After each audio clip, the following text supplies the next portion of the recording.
we know we love this rookie class. If you guys been watching our show all pre-draft season to now, you guys know that we're pretty good about calling out the draft.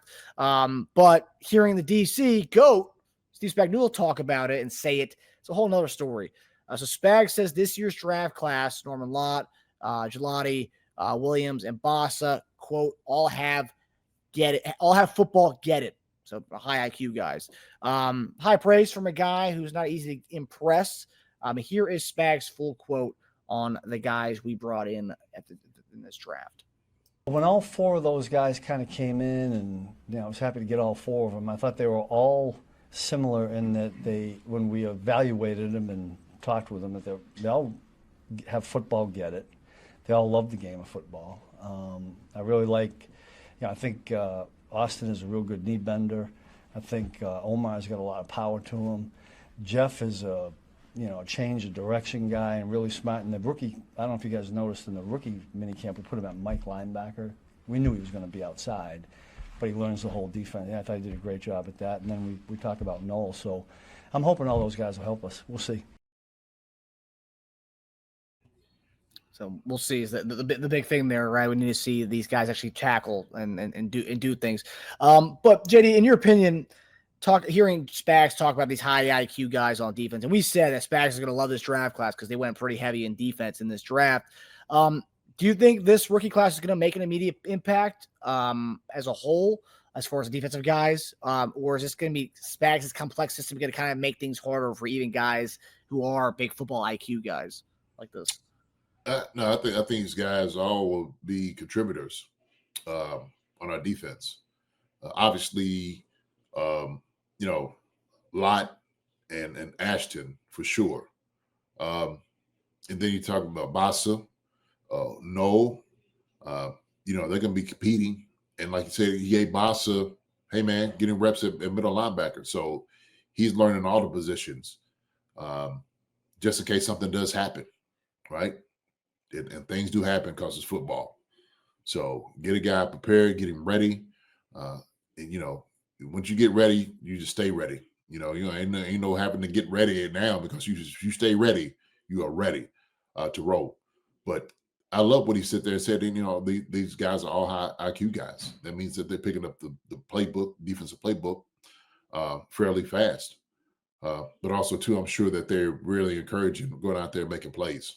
I think he sees the motive these guys have. And when you have pieces like this, you can't help but be happy, man. You can see the look on Spags' face, and he's just like, man, we got some really, really good dudes here. So I gotta say, going into this, I know Tage was a big Bassa fan pre-draft, and then we all kind of were. You talked about his leadership stuff that he had at the Senior Bowl. Just hearing him speak, he sounded like a veteran. I remember you saying. That's one thing that kind of stood out to me during his presser because obviously we thought Gillotte and Norman-Lott, just because they rotate a lot on the defensive line, those guys would probably be the most instant impact guys. But then when you hear Spags talk about him, kind of how Boss is already impressed, kind of learning all the different roles in the linebacking room, which we thought he was gonna have to do anyway. But the fact he's coming out early on and doing that, I think that tells you that Bassa might be one of the guys that he might be more of an immediate impact than most of us, than a lot of us might think, comparatively to some of the other guys that we drafted.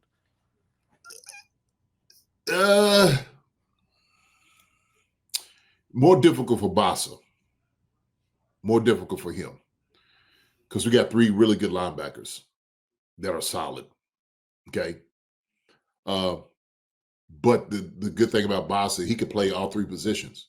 If he needs to be Will, he needs to be Sam. If he needs to be Mike, sure. Okay. He's going to be great on special teams. The immediate impact of those guys is because Bassa is he's backing guys up. That's what he's doing this year. We know for a fact that that's going to be his role. You don't necessarily switch linebackers out because you don't need to.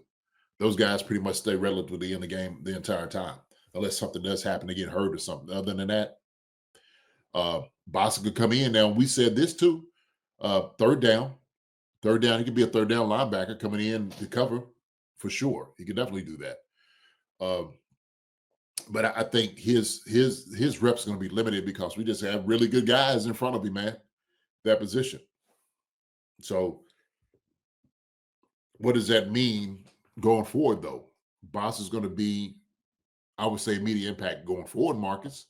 So maybe not this year, but we're going to have him here, you know what I mean, for a good 4 years to do what he's going to do. And we're going to be able to see that. So, but yeah, man, you needed a guy that's going to be that solid to put in, right? We had guys, Cochran and all those different guys come in and they did a great job. But Bassa is just a different guy altogether. So speedy, fast, like you said, natural born leader. So we'll see it. We'll see it. Yeah, I mean, God forbid we have the same issues we had with guarding tight ends and running backs last year. He might actually have even more of an immediate impact this year if it's because I mean if it gets to that, then because last year we didn't really have a guy who could come in and be that guy. We didn't have Willie Gay last year come in and do it. So if God forbid that does happen again this year, someone's rest might be getting pulled a little earlier in games. So you know what, Pasta, get in there. We need you because you're getting killed, by the running back or tight end. I mean, there's definitely potential of that. We saw last year kind of get dominated by those positions. Yeah, and I could see probably in certain scenarios that you may take out Nick Bolton and put in Bassa. That's why he has to play Mike. Probably doing that on third down. See how he's going to do, right? Throw him out there, see what he can do. You got a lot of money tied up in Bolton now. You got paid like you should have. We big Nick Bolton fans over here. So yeah, no, it's just it's one of those things, man. When you had just a solid group like that you just know if somebody goes down, this guy right here can step in and not skip a beat. You're not gonna miss anything with this. So yeah. And Bassa, I think we noted before in the show, Bassa had the most pre-draft interviews than any other player in this draft this past year. Really? Yeah. A lot of teams are intrigued to talk to him, and obviously we heard him speak. I mean, I'm sure they all wanted to kind of get to hear this guy that everyone heard at the Senior Bowl. But yeah, he had the most pre-draft visits than anybody. So certain guys lights up the room with their personality and their character, and you could see that. You could see that the coach was like, "Hey, who we're going to look for to be the leader or the guy?" Right? Bassa steps immediately up. Coaches see it immediately, like, "Yeah, that's the boss is the guy." He is. Like you don't have to question what his role is going to be. He's not somebody who's going to sit back in and just kind of listen and stuff like that. He's a vocal guy. You could tell, high IQ, highly intelligent, and that shines, that shows. So the coaches love that. I mean, shoot, they love it. And I'm not saying all the other guys, shoot, but Boston just radiates off of him. So, it's weird. It's weird that Bassa, hearing him speak, seeing obviously he's an athlete and seeing the way he played, the fact that he has that many pre-draft visits and he still lasted to us in round 5, that doesn't make much sense to me. Man, it's the size though, but so it's your scheme, and you got to think about this. Yeah, I mean, it's just what teams want to be able to do with a guy. And you got to visualize him playing in your defense and how is he going to fit and all those different things. So they might have been like, man, we love him, but we're not in love with him, right? If we can get him later on, perfect. There might be some other guys fitted for what we want to do.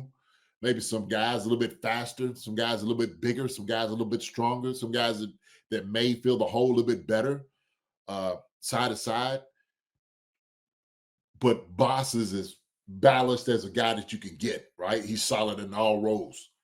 Okay. That's the thing about him. And he does a great job in covering too, right? That's one of his strong suits. So he played some Mike linebacker, and they was like, well, he wasn't really sliding to play Mike. He had to because of injuries, which actually probably helped him a lot. Really showed he can do it. Yeah, man. Yeah. Mm-hmm. So, of the rookie guys, who do you think has the biggest impact year 1? Oh man, Marcus.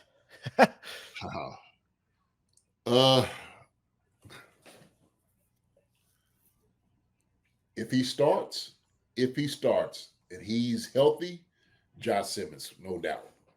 Oh, wow. Wow. I was just talking about defense, but I mean, okay. I was saying overall. But yeah, defensively, I would love that if Josh Simmons is that guy. Yeah.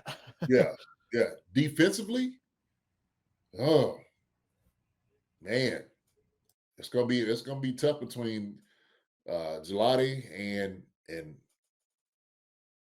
probably Norman. Oh man, Nohl Williams, man, you got some guys out there, boy. That's some boys out there, Marcus. I know. You got some dudes. You got some real dudes, man. We got some real dudes in the room. I love it, and I love because this is our future. We're sitting over in our future. So yeah, man, Norman. Yeah, so Will says Norman, man, he could. Besides Chris, he could probably do some things, man. Makes things move. So yeah, because he provides a different niche that the other DTs do not provide. So I think I'd probably lean Norman-Lott. But again, if Gillotte is doing what he did in college, getting the reps, to take it on the other side for a Karlaftis of a man who's kind of spelled or a man who goes inside, you put Gillotte on the outside there, he could make some noise on the outside too. So I mean, we're gonna have Spags is gonna have real fun with these guys in the D line. Yeah, and what I love about this depth is you keep guys fresh. You keep them fresh. You can take big fella out if you need to. Big fella don't have to play all the time, man. You've been wearing him down for the past 4 or 5 years because of the double and triple teams, everybody getting in. You know, we just asking a lot of it, and rightly so. He could do it. He's shown to be doing it. But now you give him a little bit more rest, so he can be more effective. So now you can put a lot and a Menahu and Pernell. You know, you put all these guys right there and let them fly around, make plays. You know what I mean? So that's what we're looking for. That's what I'm looking for, seriously, in this, man. I'm so happy that we got the direction of going and get a lot. Man, we've been asking for this. We had Big Mike and those guys in there too. Young guys that's hungry. So, man, we shoot. You know, Menahu all down the road, FAU, Kalafkis, man, we got some guys. Dana, we got some dudes, man. Seriously, yeah. We haven't said Dana yet, and hopefully FAU takes a third-year leap. I mean, even if he takes an increase, that's huge for us. That's huge for this rotation we're talking about. Yes, sir. Yeah, so, we finally got a defensive line we've been wanting for years, JD. We finally got it. Right. I like the guys we had, but shoot, these guys they came here. Seriously, this draft class might be a special one. Not because we called it, but just because the talent of these guys. So we're gonna get a healthy, hungry Charles Menahu, okay, who's chasing the bag. He's chasing to tear it up. All right, he's coming to make a difference. We got Mike Pernell inside, okay, who's seen his value. The team has appreciated everything he's done. He's the elder statesman who is just as solid as you could possibly get, right? You got Chris Jones, who's just been a terror ever since he's been in the league, best at defensive tackle. I mean, you got George Kalafkis on the outside, who high motor has, shown that he's one of the top defensive ends in the league, getting after people, no quit, no give.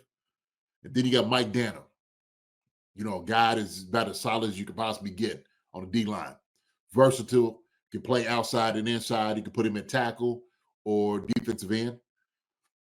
You got now the young boys, the young guys. Okay. Let's start with the guy that was already here, Fabian Lovett, right? Hungry guy. You can see it in his eyes. You know he's going to come out there and he's going to do everything he wants to do to get the job done. Norman-Lott, okay, pass rush specialist, uses his hands well, stays low, can get off the blocks. He can take over that role that Turk just left in doing, right? Then Ashton Gillotte, okay, looked like Thor out there. gold coming out of his helmet. He's bringing and slanging the hammer coming in, man, making sure he's putting all the pressure on all these jokers, right? He's coming up from the outside, running them down from the other side of him and Kalafkas. FAU, I mean, yo, man, we are solid. We are solid on both sides of the line, man. Line are just going to make each other better. Our D-line is going to make our offensive line better. Offensive line is going to make our D-line better. We should have the top offensive and defensive lines in the league. And I would be absolutely shocked if we didn't. Seriously. Yeah, and our D-line will make our DBs better too. Oh, shoot. They'll make life easier for those guys. Oh, man, hold on. Hey, man, they're like, yo, hey, man, we appreciate y'all so much. Thank you. Thank you. Yeah, no, it's gonna be a very good season for the defensive line. I'm really excited. Honestly, FAU's probably I'm most excited about seeing FAU. I really hope the third year it all kind of clicks for him, because if it clicks for him, a guy who's a first round pick who has not been playing like a first round pick for the last 2 years, he finally clicks with Gillotte, with Karlaftis, with all these guys you mentioned. That's scary. I mean, it should be scary anyways, but if it finally clicks for him, wow.